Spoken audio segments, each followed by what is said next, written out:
See the question number 8. Following information is available about the business of the firm.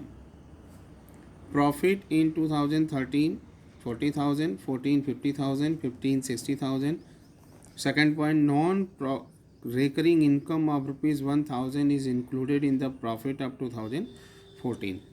तो इसमें हमको क्या करना है, हमको कैलकुलेट करना है सबसे पहले एवरेज प्रॉफिट। तो एवरेज प्रॉफिट का फार्मूला होता है sum of the profit upon number of years. तो बेटा वहाँ पे हम जो एवरेज प्रॉफिट लेंगे वो प्रॉफिट कौन सा लेंगे, as per net profit of the business का जो नेट प्रॉफिट, इसका मतलब कोई भी एबनॉर्मल गेन या एबनॉर्मल लॉस होगा तो उसका एडजस्टमेंट करेंगे। अगर एबनॉर्मल गेन होगा तो माइनस करेंगे, एबनॉर्मल लॉस होगा तो प्लस करेंगे। या इनकम फ्रॉम अदर सोर्सेज होगा, ऑलरेडी इंक्लूडेड है तो उसको क्या करेंगे, माइनस कर देंगे क्योंकि पहले से प्रॉफिट को इंक्रीज कर दिया होगा। तो फर्स्ट पॉइंट, सेकंड पॉइंट क्या कर रहा है, non recurring income rupees 1,000 is included in the profit of 2014 में ये नॉन रिकरिंग इनकम 1,000 इंक्लूडेड है तो क्या करेंगे, माइनस कर देंगे। Profit of 2013 have been reduce by 6,000 because goods were destroy by fire. ये एबनॉर्मल लॉस है, क्या करेंगे, इसको प्लस करेंगे क्योंकि एबनॉर्मल लॉस प्लस करते हैं, एबनॉर्मल गेन माइनस करते हैं। Goods have not been insured but it is thought to insure them in future. The insurance premium is estimated at ₹400 per year. तो ये बिजनेस से रिलेटेड एक्सपेंसेस है, goods का insurance कराना है तो बिजनेस से रिलेटेड एक्सपेंसेस ₹400 पर ईयर जो कि अकाउंटिंग में कंसिडर नहीं किया। तो it will consider in every years, तो it will less from the every years profit ₹400। Next point, reasonable remuneration of the proprietors of the business is ₹6 lakh per year, but it has not been taken into account for calculation of the above mentioned profit.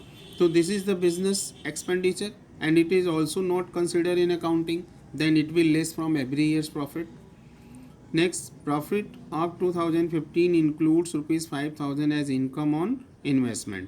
So this is income from other sources, any abnormal gain, तो it will less from the profit of the year 2015. तो first see the solution. We have to calculate the goodwill by average profit method. तो goodwill is equal to average profit, weighted average profit into number of years purchase. तो first find the average profit, then profit is given 2013 year, here we will write profit year 2013 profit is 40,000, then 2014 profit is given 50,000, then 2015 profit is given 60,000. Now see the adjustment. Non-recurring income of ₹1,000 is included in the profit of 2014. 14 में non recurring income included है जिसकी वजह से हमारा profit क्या था, increase किया था। तो क्या करेंगे, माइनस कर देंगे, 1,000 14 में लेस हो जाएगा। Second, profit of 2013 have been reduce by 6,000 because goods were destroyed by fire. This is abnormal loss. तो abnormal loss क्या करते हैं, प्लस करते हैं। किस ईयर का है, 2013, तो 13 में प्लस कर देंगे 6,000। Next, goods have not been insured, कह रहे हैं गुड्स इंश्योर्ड नहीं था, अब इंश्योरेंस कराया गया, उसका प्रीमियम कितना है, 400। तो अभी हमने बताया था कि बिजनेस से रिलेटेड एक्सपेंस है तो क्या होगा, सारे ईयर्स के प्रॉफिट में माइनस करेंगे, 400 minus 400 in every year's profit. Next, reasonable remuneration to the proprietor of business. Proprietors को remuneration दिया जा रहा है 6,000 per year, but it has not been taken into account. तो it is business expense, तो it will less from every year's profit क्योंकि पहले consider नहीं किया था। तो remuneration क्या करेंगे, माइनस कर देंगे सारे ईयर्स में, 6,000।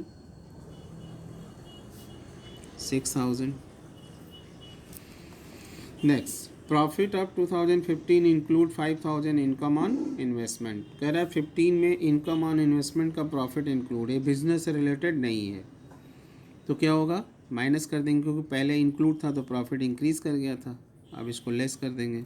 अब ये आएगा total, this is the net profit as per profit and loss account, and on the basis of this profit we will find the average profit. तो फर्स्ट का टोटल आ रहा है 39,600, 2014 का 42,600 और 15 का आ रहा है 48,600।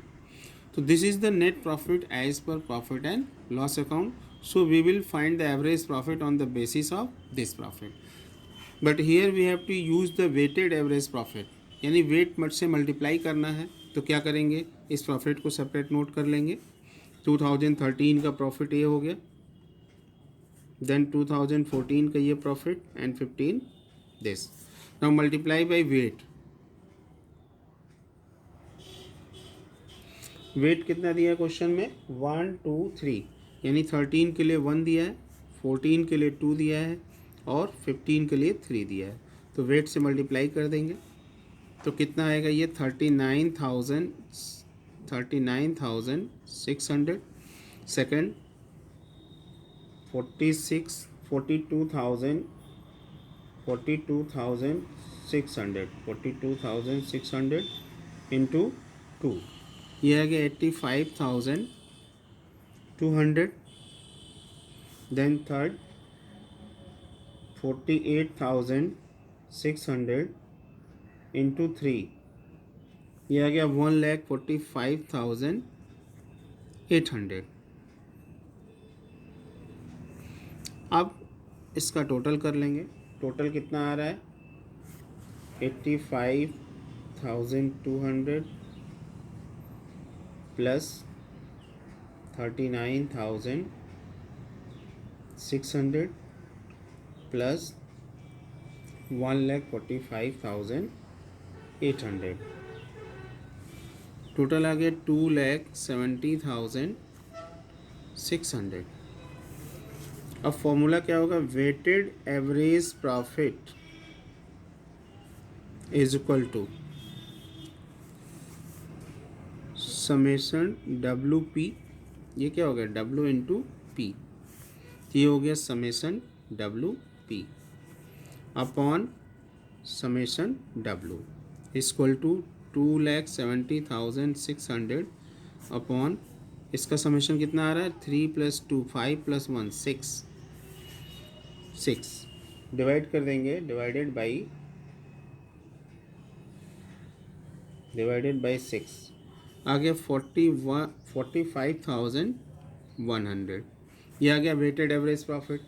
अब कह रहा है क्वेश्चन में number of years purchase is given 2, then find the goodwill. Goodwill is equal to weighted average profit 45,100 into number of years purchase 2, तो कितना आ गया 90,200। This is the answer.